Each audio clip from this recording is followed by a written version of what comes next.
भुईपाल आमचे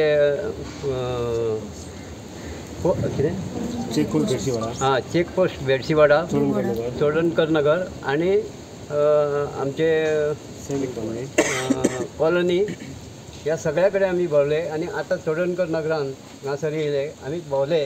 खूब लोकांनी हांगासर बऱ्यापैकी प्रतिसाद दिलो आणि तेंच्यांनी आमकां एश्योरन्स दिलें की काय भिवपाचें ना. तुमचे आमच्या दिव्या राणी आहा पळय तिच्या फाटल्यान आमी सगळे आसा आणि तिका बरी लीड मेळटली. पर्या मतदारसंघाक फर्स्ट टायम आमकां एक बायल मनीस आमचे आमदार आसता तेन्ना आमी सगळी महिला मंडळ तशेंच सगळे सपोर्ट करून तिच्या बरोबर आसा. आयज आमी तिचो प्रचार केल्लो आसा आणि आयज चोडणकर नगर म्हणटा तिची घरान घरी आमी बायलां भायर सरलेली आसा आणि आयज आमी सगळी तिका सपोर्ट करून भोवमतांनी विजय करतली आणि आमचो फूल सपोर्ट तिका आसा. दिव्या मॅडमी कांयच डावट ना.